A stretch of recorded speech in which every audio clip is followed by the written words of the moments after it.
Oi, gente. Seguindo então no nosso conteúdo, vamos falar sobre a administração da sociedade. Tá? Falamos agora sobre os direitos, os deveres, enfim, a responsabilidade dos sócios. Agora vamos falar um pouquinho sobre o administrador.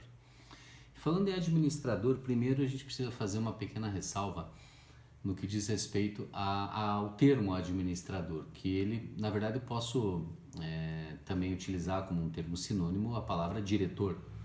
Normalmente, o termo diretor é utilizado para companhias, para sociedades anônimas, e administrador, de modo geral, né, para os demais tipos societários. Tá? Antigamente, utilizava-se comumente o termo gerente.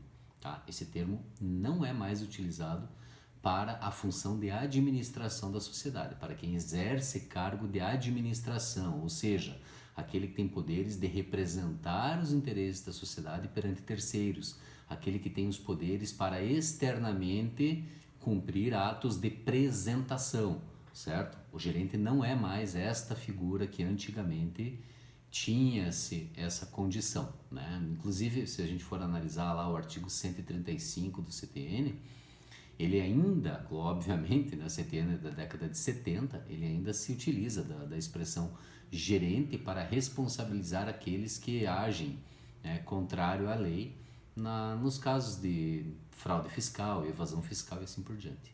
Mas esse termo não é um termo mais tecnicamente adequado. O gerente, na verdade, é aquele funcionário, aquele colaborador que sim exerce cargo de confiança, né?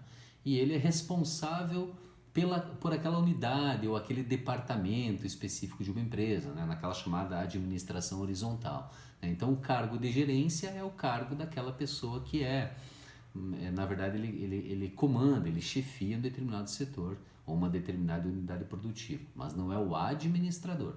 O administrador é que tem o poder de mando mesmo, o poder da caneta dentro de uma sociedade limitada, tá? Então, se você quiser utilizar, inclusive, o termo diretor para um administrador de sociedade limitada, não tem problema nenhum, é sinônimo, né? Diretor e administrador. É que no dia a dia, na prática, né, comumente eles são chamados diretor para SA, administrador para sociedade limitada, ok? E os demais tipos societários também, né? Quem é o administrador? Quem pode administrar? Ou quantos administradores pode uma sociedade ter? Então é assim, imagine uma sociedade de 4 sócios, né? Um pode ser administrador como todos, né? Não tem um número específico mínimo ou máximo de administradores. Tá? Resta saber se aquele sócio terá a disponibilidade, a disposição, o interesse em contribuir para a sociedade também com o seu trabalho e não só com o seu capital. Tá? Também é possível que seja um administrador não sócio. Inclusive, existem inúmeras sociedades que nenhum sócio é administrador. A administração é exercida apenas e tão somente por terceiro, tá? Que é contratado para essa finalidade. Lembra da aula passada que eu falei do Prolabore? Pois então, o administrador que não é sócio não recebe o Prolabore, ele recebe salário. Tá? E ele pode ser nomeado, tanto sócio quanto não sócio, pode ser nomeado tanto pelo contrato social, pelo instrumento, né, ou de alteração de contrato, aqueles atos que são registrados na junta comercial, como também por ato em separado. Normalmente se faz através de uma escritura pública. Para quê? Para que tenha força bancária, força da administração pública. Então, normalmente esses órgãos, essas entidades, esses organismos, eles exigem que a procuração, no caso, a nomeação de administrador, quando feito em ato separado, seja feito por um instrumento público. Tá? E por terceiro, né? Já foi comentado alguma coisinha na aula passada também, mas eu acho que é importante agora a gente frisar isso aqui, que é a regrinha do artigo 1061 do Código Civil. Quando você vai nomear um terceiro administrador, não sócio, você tem que respeitar um quórum mínimo, né? Se o capital não estiver totalmente integralizado, somente pode ser nomeado com 100% de participação do capital social, ou seja, por unanimidade é que se nomeará um terceiro administrador. Se o capital estiver totalmente integralizado, aí sim 2/3 é suficiente para nomear o administrador não sócio no contrato, enfim, né? A questão da assinatura também do termo de nomeação, você tem que fazer em livro próprio, né? Que é o livro de atas da administração. Então ele vai assinar este documento perante a sociedade e deverá ser levado a registro na junta comercial dentro dos 30 dias após essa nomeação, né? Justamente por conta daqueles efeitos gerados quando o ato é arquivado na junta comercial, né? Então se está dentro dos 30 dias, retroage a data da assinatura, né? A regra também que vale para os outros arquivos, os outros documentos que são levados a registro na junta comercial, né?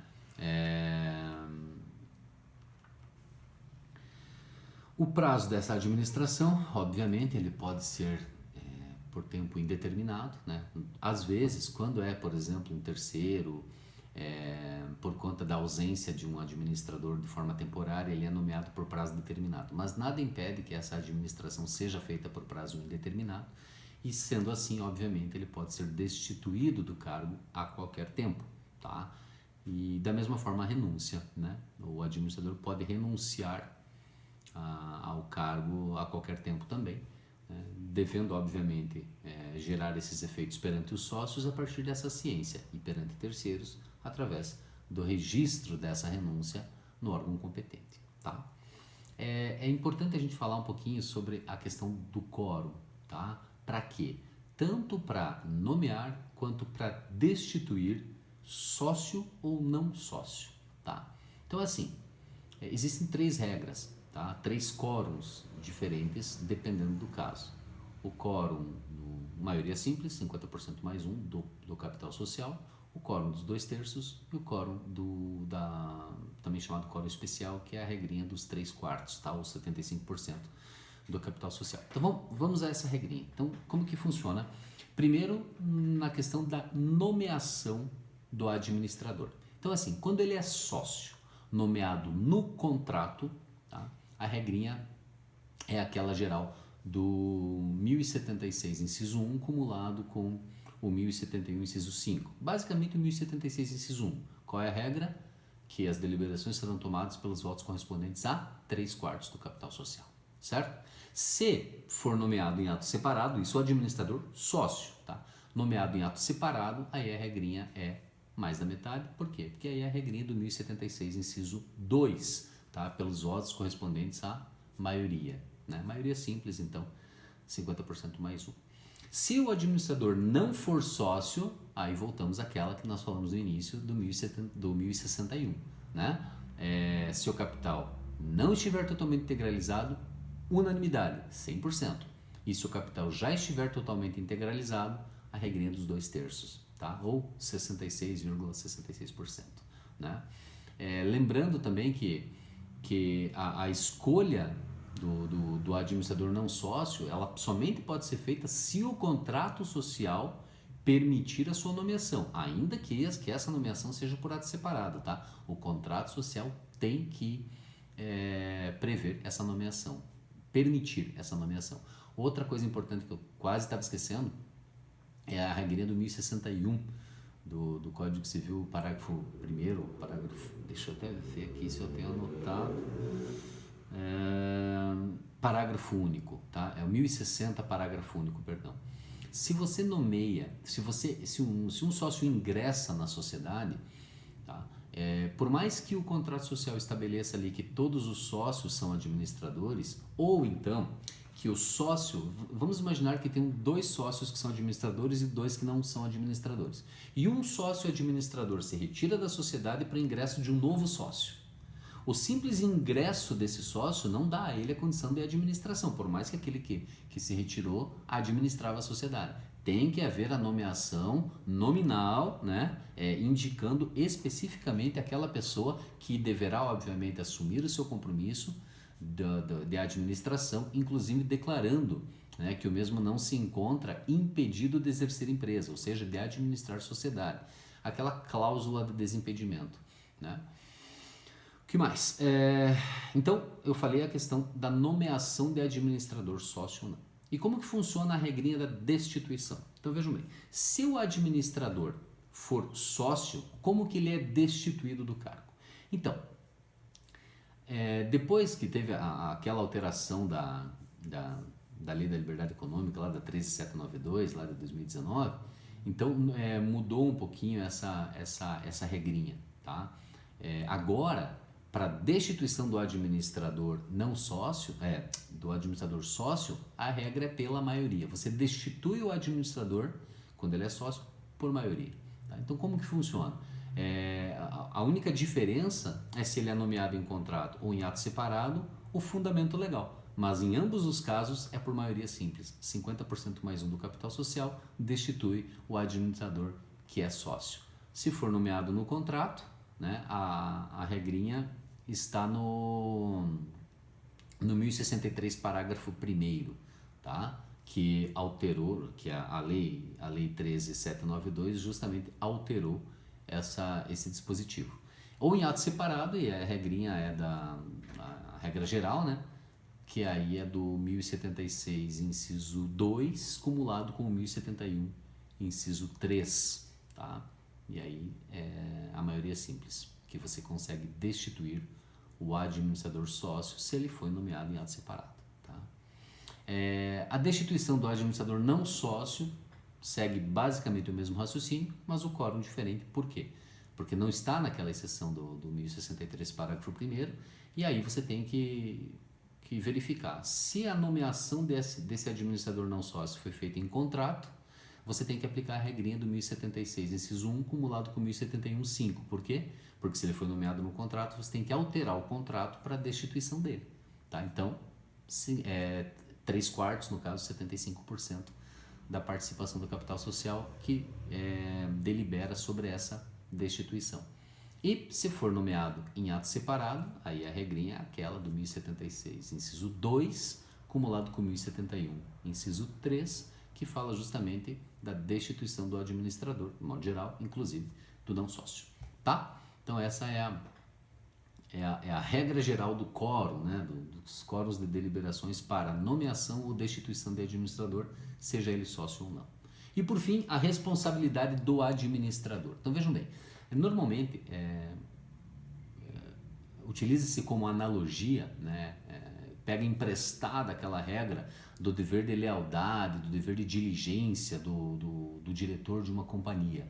Então está lá no artigo 153, 155 da Lei das Sociedades por Ações, que trata justamente desse dever do diretor, né, de agir com lealdade e com diligência frente às suas funções perante aquela sociedade anônima. Então, tomando emprestada essa regra das sociedades anônimas, aplica-se perfeitamente dentro das sociedades limitadas também ou qualquer outro tipo societário, tá? Então é claro que o descumprimento desses deveres de administração e obviamente constatando-se o prejuízo à sociedade, ele sim será demandado, obviamente respondendo por culpa, segundo aquela regrinha lá do 1016 do Código Civil, tá?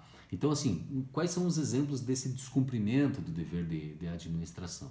Então, como ele tem o comando, né, a efetiva administração do negócio, ele é obrigado, por exemplo, a cotar preços, ele é obrigado a negociar com fornecedores melhores condições de pagamento, melhores formas de entrega, melhores prazos, né? Ele não pode, por exemplo, favorecer um amigo que é um fornecedor de uma matéria-prima se ele tem um concorrente que tem um custo-benefício muito melhor, que tem um produto de melhor qualidade, que tem condições melhores de negociação, né?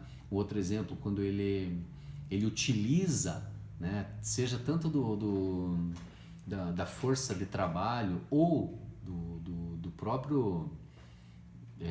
do próprio ambiente em si, do maquinário, enfim, das coisas, né, de propriedade daquela sociedade cuja administração ele exerce, e ele faz isso, ele utiliza isso para benefício próprio, né? Imagine um funcionário da empresa que ele utiliza para o seu benefício pessoal dentro da sua casa, né? Outra coisa é ele buscar se favorecer, né, pessoalmente, obviamente, em detrimento da sociedade, abrindo mercado para interesses próprios, por exemplo, constituindo uma sociedade, né, ele sendo sócio ou não dessa, não importa, constituindo outra sociedade e, obviamente, causando a chamada concorrência desleal, causando prejuízo a essa sociedade da qual ele administra. Então são várias situações, né? Na administração interna ele não exige o cumprimento dos seus colaboradores, enfim, não respeita a situação, enfim, pela qual ele foi contratado, né? Que é o dever de diligência mesmo. E obviamente, se ele está quebrando esse dever de diligência, ele não está sendo leal perante a sociedade da qual ele foi incumbido no cargo de administrador. Tá? É importante também falar sobre por fim, né? Sobre a responsabilidade tributária do administrador. Tá? Como eu falei para vocês, né? Lembra no início que eu falei sobre o artigo 135, inciso 3, que fala sobre aquela questão do termo gerente, né? Então veja bem, quando nós falamos no administrador, ele também, mesmo que não seja sócio, ele também responde perante dívidas tributárias. Tá? Então aquele que, de certa forma, em desacordo com a legislação, ele causar a chamada fraude fiscal, a evasão fiscal, ele responderá assim com o seu patrimônio perante aqueles débitos tributários. Tá? Então o que é importante aqui para o administrador, sendo sócio ou não? A diferença entre evasão e elisão fiscal. Ou também a diferença entre você não emitir a nota, né? Obviamente, se você não emitir a nota da prestação do teu serviço ou da venda do teu produto, em tese a obrigação tributária não foi constituída e em tese você não está devendo perante o fisco, porque não existe a declaração de que você fez, de que você agiu daquela forma. O problema é que uma fiscalização posterior vai gerar certamente uma multa bastante pesada, que pode chegar até a 200% do valor do capital daquele tributo, sem contar, obviamente, o processo criminal, que todos os envolvidos serão processados. Né? Então, assim, se você... imagine vocês que o administrador tem uma decisão na mão dele. Ou eu, no momento que eu estou vendendo o meu produto, né, que é na saída da mercadoria do estabelecimento, que você tem que emitir a nota fiscal do ICMS nesse caso.